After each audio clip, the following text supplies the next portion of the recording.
और मैं माफ़ी चाहूँगा हाथ जोड़ के। हमारे साथी बजरंग जी कह रहे थे कि 3 बार हार गए, मेरी मजबूरी थी तो मुझे माफ़ तो कर ही दोगे मेरे साथ। और आज पहले आता था मैं जयप्रकाश के रूप में, आज मैं आपके सामने प्रेस कॉन्फ्रेंस कर रहा हूँ कांग्रेस पार्टी के प्रत्याशी जयप्रकाश के। और कांग्रेस पार्टी के खिलाफ कई दिन से दुष्प्रचार किया जा रहा था। ऐसे कैंडिडेट इस तरह की बातें करते थे, कांग्रेस ने उम्मीदवार नहीं मिलते। एक साथी ने मुझे यही बताया, बोला वो पैसे का इंतजाम कर रहे हैं, गाड़ियों का इंतजाम कर रहे हैं। लेकिन आपने देखा होगा कि जिस तरीके से हरियाणा प्रदेश की कांग्रेस पार्टी की टिकटों का बंटवारा हुआ, चाहे एक उस पर चर्चा के बाद हुआ, विस्तार से चर्चा हुई, लेकिन अंत में मैं धन्यवाद करता हूं हरियाणा प्रदेश कांग्रेस कमेटी के हम सब के नेता चौधरी भूपेंद्र सिंह हुड्डा का, हमारे पार्टी के अध्यक्ष चौधरी उदयभान जी का, हमारे प्रभारी साहब का, हमारे सभी स्क्रीनिंग कमेटी के सदस्यगण का, और इनमें दीपेंद्र सब कमेटी में वो भी, इन सब ने एक ऐसी व्यवस्था बनाई। और कांग्रेस पार्टी के हाईकमांड का मैं इसलिए आभारी हूँ बहुत ज़्यादा कि उन्होंने, जब हुड्डा साहब ने, हमारे उदयभान जी ने कहा कि सबसे बेस्ट है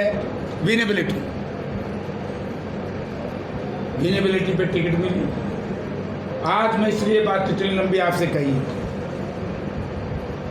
कि जो लोग ये दुष्प्रचार करते थे, आज हमने शुरू किया प्रोग्राम, एक हमारे साथी राव दान सिंह शुरू करे, अब तो बात नहीं हुई, मैं बिजी हूँ। एक तरफ से हमारे नौजवान साथी बुद्धि राजा जी मुख्यमंत्री के खिलाफ लड़ रहे हैं, हमारे ब्रह्मचारी साहब भी निकल दिए मैदान में। जब कांग्रेस पार्टी चारों तरफ मैदान में आ गई, आज सारी जनता ये कहती है कि भाई अब की बार कांग्रेस पार्टी ने बहुत मेरिट पे टिकटें दी। तो मेरिट का नाम चला, विनेबिलिटी की बात चली, लोगों की इच्छा और आकांक्षाओं के अनुसार जो कैंडिडेट दिए, तो आज उसकी वजह से ही लोगों में इतना उत्साह था। 10 घंटे, मेरे ख्याल में 50 किलोमीटर सफ़र तय हुआ, 10 घंटे। सही बात। तो मैं आभारी हूँ हिसार पार्लियामेंट क्षेत्र की मतदाताओं का, जनता का, और हमारी पार्टी के हाईकमांड का। अब और कि मैं पूछना तो चुनाव प्रचार शुरू करने की बात आपने कही है, आदमपुर अभी कुलदीप बिश्नोई को बीजेपी वालों ने मना लिया है, काफी दिन से रुके हुए थे, क्या संरचना लगेगा? देखो, उनकी पार्टी का मामला है, वो क्या कहते हैं क्या नहीं कहते, चुनाव है, हम अपनी बात कहेंगे। और मुझे आशा है कि आदमपुर की जनता, विशेष तौर से जो बीजेपी का उम्मीदवार है, लोग कहते हैं कि सबसे ज़्यादा ठगी इसी ने करी थी, झूठे बोल खड़े करा दिए, सरकार के गुण पाए में। हमने RTI लवाई ना, सरकार के नहीं थे, कंपनी से ले आए। अब गामा में भाई ने मेरा पटाया, जब वो पूछेंगे कि रणजीत सिंह जी आप कनेक्शन देने की बात कह गए थे, कहाँ है गाड़ी में कनेक्शन? आप ट्यूबवेल के कनेक्शन कह के गए थे, कहाँ है कनेक्शन? जितने पोल डाले थे सारे उठवा लिए, सड़कें बनी नहीं, अगर गलती से बनी तो बनने से पहले टूट गया, आप सबको पता है। कौन कमीशन खा रहा था? ये कैबिनेट, रणजीत सिंह उसी कैबिनेट का सदस्य। तो हालत आदमपुर की बहुत पतली है विकास की दृष्टि से। और बाबा साहब भीमराव अंबेडकर जी ने जो संविधान का निर्माण इसलिए किया था कि देश में समाजवाद, सामान्यवाद, एक ऐसी व्यवस्था बने जो गरीब और अमीर के बीच की जो खाई थी उसको मिटाया जाए। लेकिन आज कितना भारी अंतर हो गया, गरीब गरीब होता जा रहा है, अमीर अमीर होता जा रहा है। चंद लोगों के हाथ में देश का सरमाया दे दिया, ओबीसी की क्रीमी लेयर ख़त्म कर दी, बड़ा नहीं होगा जी। और जो रिजर्वेशन की बात हमारे साथी करते हैं, प्रधानमंत्री जी ने क्यों दिया अपने भाषण में कहा कि हम रिजर्वेशन ख़त्म नहीं करेंगे? किसने पूछा था सवाल? प्रेस ने तुम पूछा, क्योंकि उन्होंने प्रचार करा था कि 400 पार कर दो, संविधान में कंप्लीट बदलाव अमेंडमेंट कर दी। तो इसलिए आज इस देश का कमेरा, इस देश का किसान, इस देश का मजदूर, इस देश का छोटा व्यापारी की हालत तो बहुत पतली। ओपीएस को लेकर के लड़ाई, ये सारी बातें हैं। देख लो 400 पार की बात कमें थे, अगर आप बड़ी बात भी साथी मान लो, एक प्रचार हो रहा है सट्टे में कि जी 4 से बदल चलते 2.25 से पार मत दूसरा फेस आज होगा कल, आज और गेटली होंगी, तीसरे में छुट्टी हो जाएगी भाई, 2 से नहीं होंगी। क्योंकि मनोहर लाल जी ने 75 पार कही थी, 40 पाई तो सौदा साफ। तो इसलिए आदमपुर से शुरू हम कर रहे हैं, क्योंकि आदमपुर की जनता ने कांग्रेस पार्टी का बड़ा भारी साथ दिया। कहीं से तो शुरू करेंगे, 3 ही छोर है, या तो आदमपुर, या उचाना, या भवानीगढ़। साथ ही रणजीत चौटाला हैं, वो आपको लेकर के कहते हैं कि जेपी तो थापी मार नेता है, थापी मार आपको उन्होंने कहा। उस बेचारा ने न्यू निबेरा में किए हूँ तो दुखी आत्मा है, बहुत परेशान है। 35 साल बाद से तो बाई डिफॉल्ट जीत गया। उसको यही नहीं पता कभी चौधरी भजनाल के खिलाफ आप शब्द बोलता है, कभी चंद्रमोहन के खिलाफ आप शब्द बोलता है। उनके नेता मनोहर लाल जी, बंसीलाल जी को शब्द का प्रयोग करते हैं। न सॉरी, बंसीलाल जी के खिलाफ, मनोहर लाल जी ने भजनाल के खिलाफ भी अब शब्दों का इस्तेमाल किया। और ये चुनाव है क्या? मनोहर लाल जी ये बताओ, ये देश का इतना भारी भरकम बजट कहाँ खर्च किया है? मनोहर लाल जी बताओ, कितने बेरोजगार लोगों को रोजगार दिया है? मनोहर लाल जी बताएं, कितनी यूनिवर्सिटी बनाई हैं, कितने थर्मल प्लांट लगाए हैं, कितने मेडिकल कॉलेज बनाए हैं? वो तो बना नहीं रहे, गाड़ियाँ दे रहे, इससे वोट मिलेगी क्या? सर, इस साल लोकसभा में जयप्रकाश नारायण के खिलाफ एक ही परिवार के 3 मुख्य उम्मीदवार आ गए। वो तो फिर उनके परिवार वाले जाने मुन्ने की है।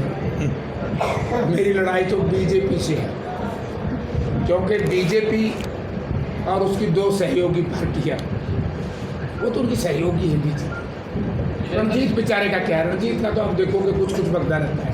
विजेंद्र सिंह भी नाराज है सर, उनकी टिकट कट गई है, किस प्रकार देखते हैं, उनका साथ मिलेगा क्या पार्टी? चलाया गया है तो हमारे सूत्र पक्के हैं सर, हमने 4 दिन पहले लिख दिया था कि जब भी टिकट मिलेगी उस टाइम पे तो शायद आपने भी नहीं मेरा होगा। फिर तुम भी सर टिकट में देरी हुई है, उसका कोई? मैं कह रहा हूँ कि बहुत अच्छा फैसला, सही समय पे सही फैसला। जितनी बीजेपी ने 1 महीने में कन्वेंसिंग करी होगी, उससे तो 4 गुना आज हम करे हैं। ठीक है कि नहीं? और हमारी लड़ाई भाजपा से है, किसी परिवार से नहीं। परिवार में परिवार की लड़ाई तो उनकी है, हमने उनकी लड़ाई से क्या लेना देना। हम तो ये कहते हैं कि जो भी आज कांग्रेस पार्टी के सामने उम्मीदवार आता है, चाहे नेलो का और चाहे जेजेपी, वो बीजेपी के लिए काम करते। लोग मुझे रास्ते में कह रहे थे, बोला जेपी साहब चिंता ना करें, आपने बेरा पट लिया, लोक दल जेजेपी भी उन्हें खातिर काम करा, हम छोड़ दिए। आज दावे के साथ कह सकता हूँ, इनेलो और जेजेपी जिस दिन वोट पड़ेंगे 10,000 वोट ले सकती पूरी पार्टी। कांग्रेस पार्टी ने कहीं ना कहीं एक तरह से गुटबाजी को खत्म करने के लिए एक तरह से बहुत बढ़िया फैसला इस बार लिया। इस तरह की बातें आपके जो एक तरह से कार्यकर्ता भी कहते हैं, कहीं ना कहीं ये बात भी है। ये तो है ही, अरे बढ़िया फैसले में तो जुगाड़ बना मेरा। उधर से बन गया उसका अपना रावदान सिंह का, उधर से बन गया दिवांशु बूंदी राजा का, उधर से हमारे ब्रह्मचारी जी का भी चुनाव पड़ा। आज ही चुनाव चल पड़े हमारे तो इसका मायना लोगों का कांग्रेस पार्टी में विश्वास था। वो एक ड्रामा ये बीजेपी वाले कर रहे हैं जिनका फेल हो। रणजीत चौटाला जी कहते हैं उनकी पार्टी का उनका जो विरोध किया जा रहा है किसानों के द्वारा, ये सारे के सारे कांग्रेसी हैं, ये कांग्रेसी के इशारे के ऊपर ये सारी चीजें हो रही। मैं उसकी बात करके जवाब जो फ्रस्ट्रेटेड आदमी है जवाब तो देना पड़ेगा सर। उसका क्या दूँ, उसका जवाब तो यही है, परेशान है मन ही जाला कैसे कभी मैं बीमार करके दे दे। सही बात है, यानी कि इस्तीफा तो क्यों नहीं मंजूर भाई? ये लकूना है संविधान में, जो रूल एंड प्रोसीजर है विधानसभा का। देश और दुनिया में इस तरह का उदाहरण मैंने नहीं देखा। मैं भी 5 बार MP MLA रहा हूँ, इस्तीफा देने के बाद मंजूर ना हो, ये क्या तरीका? ये डरे हुए हैं। मैंने यह लगे थे कभी उसने रणजीत सिंह को जमा कराए थे, अस्पताल में नहीं हो पावा है। स्वास्थ्य लाभ के लिए रणजीत सिंह तो रिटायर हो गए तो रहा है, क्योंकि भाई बीक है बीजेपी। हमारा विचार किया जा सकता भाई इस्तीफा मंजूर नहीं करते तो देखो है तो कहीं कहीं गलती, कमजोरी तो है। ये कह सकते डर है बीजेपी के मन में, बीजेपी बहुत डरी हुई है। और वे कांग्रेसी क्यों आएंगे? वो किसान है। उस दिन रणजीत सिंह को दिखाई नहीं दे रहा था जब किसानों के ऊपर लाठियां बरसती थी, जब किसानों के ऊपर आंसू गैस के गोले छोड़े जाते थे, जब माँ पोगी ठठरती में किसान सड़कों पर बैठे थे खुले आसमान में, बारिश में, गर्मी में, तब रणजीत सिंह को ये नहीं आया। आज रणजीत सिंह किसान की बात करता है। रणजीत सिंह के हाथ खुलाओगे 730 किसानों के धब्बे इनके हाथ। श्रीमती सावित्री जिंदल कहती है कि आप हिसार से रणजीत सिंह को जिताइए और उस तरह से नवीन को आपको हिसार में मिलेंगे 2 MP। तो वहाँ कुछ भी कहोगे साहब, तो तुम्हारी आंटी है बेचारी, मजबूरी भी उसके बात करी जितना है। आपको लगता है कहने के मजबूरी के चलते भाजपा में गए हैं? देखो भाई, मैं तो एक बात बड़ी साफ कहूँगा। मुझे याद है 1996 का उस समय जब स्वर्गीय माननीय ओम प्रकाश जिंदल जी और मैं, याद होगा आपको लोगों को, तो सारी नाखुला हो याद तो फायदा नहीं होगा। हिसार की जनता इतने में समझ जाएगी। आदमपुर से चुनाव आप शुरू कर रहे हैं और कुलदीप बिश्नोई काफ़ी दिनों से नाराज चल रहे हैं, उन्हें मनाने का सिलसिला भी जारी है, फोटोज अक्सर आती रहती हैं मुख्यमंत्री के साथ। क्या लगता है कि आदमपुर में कुलदीप बिश्नोई की नाराजगी कितनी भारी पड़ सकती है? भाई मैं उनकी बात क्यों कहूँ? वो तो बीजेपी रणजीत ने पूछो, रणजीत सिंह बताए कैंडिडेट तो वो है बीजेपी का। रणजीत सिंह का नाराज नहीं है, थोड़ा सा बीजी है वो तो ठीक आऊँगी तो वो भी गठबंधन सारे के बाद ये कहने हैं मुख्यमंत्री सारे के तो सारा देवीलाल जी का ही कुंभ आ गया। आप भी तो देवीलाल जी के चलने, आपको भी तो देवीलाल जी गए थे। देखिए, राजनीति में चेला कोई किसी का नहीं होता। एक बात तो सत्य है कि परिवार है, और परिवार में भी बरसों की लड़ाई है। बाबा मन ना जोड़ो उसको। अच्छा, एक परिवार होता तो जयप्रकाश बिना कसूर के ओम प्रकाश चौटाला जेल कटवाता। जयप्रकाश को परिवार मानते तो मेरे पे 302 के पर्चे दर्ज कराते। मुझे तो दुश्मन मानते थे। आप परिवार की बात वो तो कहते क्यों लाओ अनपढ़ा का स्कूल बना दिया था हमने, तो लोगों के स्कूल में थे 16 को ईसा पट गया। देवीलाल ये भी कहते हैं सर कि का अगर बयान आया कि जांच करवाएंगे और दुष्यंत चौटाला ने कहा कि वो किसी जांच से नहीं डरते। भ्रष्टाचार के आरोप उनके विधानसभा में उन्हीं के विधायक द्वारा लगाए। नहीं तो पहले मेरा था जो उत्तर पैधारिक सरकार थी, हम तो कहीं करते हमारी को माननी नहीं। ये तो जांच होगी, जिन भी दन्नू फंसाएंगे। मनोहर लाल जी कैसे बच जाएंगे? कलेक्टिव रिस्पॉन्सिबिलिटी होती है। जब एक मिनिस्टर को भ्रष्टाचार करता है तो वो चीफ मिनिस्टर कैसे बच जाएगा? मुखिया वही है। तो सारण साहब जेपी हिसार से चौका लगाने के लिए कितना आश्वस्त हैं और बात क्या लेकर चल रहे हैं? आज तो भाई मैं 100% आश्वस्त हूँ। मैंने तो 2004 में जब 2 लाख वोट से जीता था, आज उससे भी ज़्यादा जोश। जैसे कांग्रेस पार्टी के आप ही के जैसे टिकट के दौड़ में बताते थे अशोक गोयल मंगाने वाले, उन्होंने भी कह दिया निर्दलीय के रूप में उम्मीदवार हूँ और चुनाव लड़ूंगा। वो तो फिर वो जाना भी मैं बात हो पूछनी चाहिए, पूछो मेरे पे रोड में तो ये बैठे यूँ बैठे वो बैठा योगी। लोग ये भी कहते हैं सर कि बिना प्रधानमंत्री के चेहरे के कैसे वोट मांग रहे हो, कम से कम चेहरा तो दिखाओ। बाद में फिर बंदरबाट होगी, इंडिया गठबंधन है, लोगों में हमने बनाओ। और जो चेहरा में ठाए अंडा वो तो रिजेक्ट कर दिया जनता ने। सर क्या आसपास के जो लोकसभा क्षेत्र है मैं तो म्यूनसिपल कमेटी में भी कौन चेहरा दिखाएंगे तो मार भाई क्यों रोड़ा करके हमारा प्रधानमंत्री एनडीए का बनेगा तो उसका इंडिया गठबंधन का बनेगा और 100% बनेगा। अगर ना बनता मोदी जी इतना छोटा लेवल पर आते क्या? मंगलसूत्र कभी मैं संविधान में रिजर्वेशन नहीं बदलूंगा, संविधान नहीं बदलूंगा, इस तरह की बातें क्यों करते हैं? हर बात के ऊपर धर्म को आड़े क्यों ले आते हैं? कभी प्रधानमंत्री से लेकर के रणजीत सिंह तक कभी ये कहा कि हम कितनी यूनिवर्सिटी बनाएंगे, हम कितने पॉलिटेक्निकल कॉलेज बनाएंगे, कितने एम्स बनाएंगे, कितने IIM IIT बनाएंगे? क्या है? कभी स्कूल तो बंद कर दिए, रोजगार कहाँ से दें? अस्पताल में डॉक्टर नहीं, स्कूल में मास्टर नहीं, दफ्तर में क्लर्क नहीं। हालत बहुत बुरी है, लॉ एंड ऑर्डर की स्थिति खराब है। आए दिन व्यापारियों को धमकी मिल रही है। 16 लोग आज बेचारे डर के साए में पड़े, अपने अपने घरों में बंद। शर्म आनी चाहिए, लानत है ऐसी सरकार के ऊपर।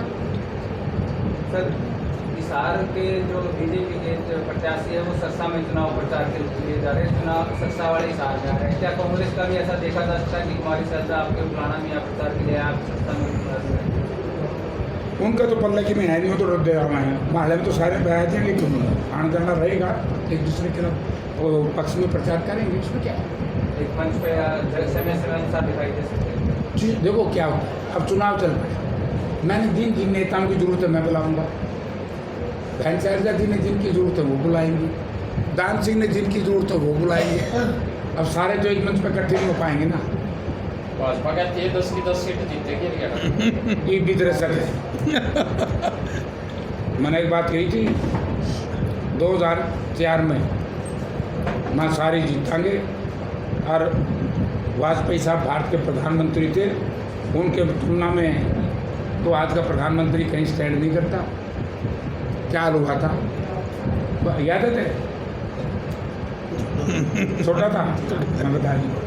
सर हरियाणा में क्या राहुल गांधी या प्रियंका गांधी का भी कोई दौरा हो सकता है? वो पार्टी प्रदेश पार्टी के लोग ये फैसला करेंगे अपन। कोई मैसेज रणजीत चौटाला जी के लिए मैसेज वो पूछा ही उसने यार फिर बात करे तो परेशान आदमी है, बहुत परेशान। Thank you thank you. बहुत धन्यवाद भाई का।